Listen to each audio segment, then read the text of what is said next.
నమస్తే అండి, నేను రజాక్. సమాజంలో చదువుకున్న మూర్ఖులు ఎక్కువైపోయినారు.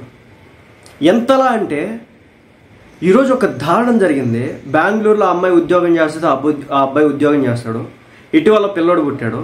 పుట్టిన పిల్లగాడు తెల్లగా ఉన్నాడని చెప్పేసి ఆ అమ్మాయి మీద అనుమానపడి చివరాఖరికి ఆ అమ్మాయి ఆత్మహత్యలా చేసినాడు ఆ చదువుకున్న మూర్ఖుడు. మళ్ళీ బెంగళూరులో సాఫ్ట్వేర్ ఉద్యోగం అంట. ఇలాంటివి చూసినప్పుడు అనిపిస్తూ ఉంటుంది సమాజం ఎటుపోతుందో.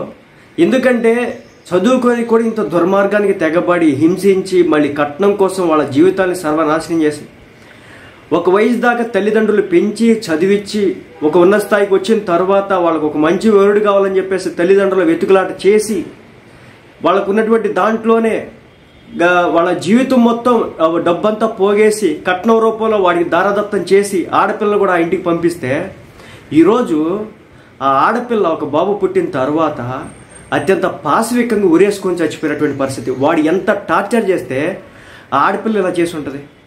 ఏడాది బాబు ఉన్నటువంటి ఒక తల్లి ఆత్మహత్య చేసుకున్నటువంటి సంఘటన తెలంగాణలోని జగిత్యాలలో చోటు చేసుకుంది. ఇది తెలంగాణనే కాదు, చాలా చోట్ల జరుగుతూ ఉంది.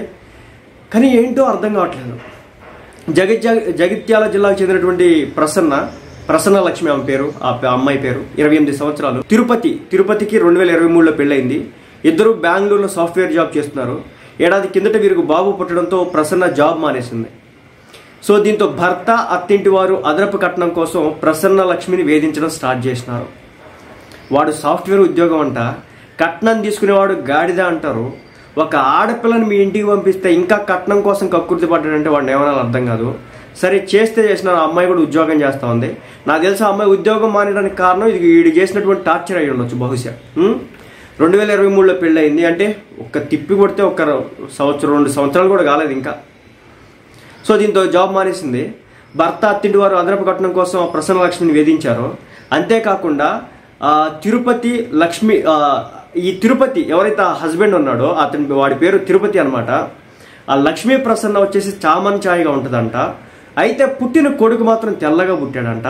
సో అందంగా పుట్టాడని అనుమానం పెంచుకొని తిరుపతి భార్యను నిత్యం వేధించేవాడట. ఇక ఈ వేధింపులు తట్టుకోలేనటువంటి అమ్మాయి ఇటీవల పుట్టింటికైతే వెళ్ళిందంట. సో అద్దంపై ఇంకా సూసైడ్ నోట్ రాసి ఆత్మహత్య చేసుకుంది. తన కొడుకును అత్తమామలకి ఇవ్వకుండా మీరే జాగ్రత్తగా చూసుకోండి అని నాన్న అంటూ రాసింది. ఇటీవలే ప్రసన్న లక్ష్మి కుమారుడి మొదటి పుట్టినరోజు వేడుకలు సైతం గ్రాండ్గా నిర్వహించుకున్నారు.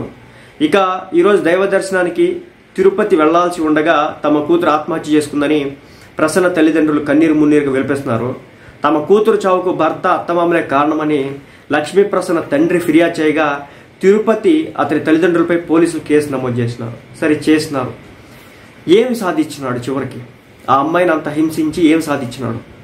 సో ఒక ఆడపిల్లని ఆ స్థాయికి పెంచుకుని తల్లిదండ్రులు అంత చేస్తే, ఒక ఉద్యోగం వచ్చేంతవరకు చదివించుకుంటే, సాఫ్ట్వేర్ ఉద్యోగం కూడా చేస్తే, చివరాఖరికి వీడి అనుమానం కారణంగా ఆ అమ్మాయిని ఎంత టార్చర్ పెడితే ఆ అమ్మాయి సూసైడ్ చేసుకుంటుంది.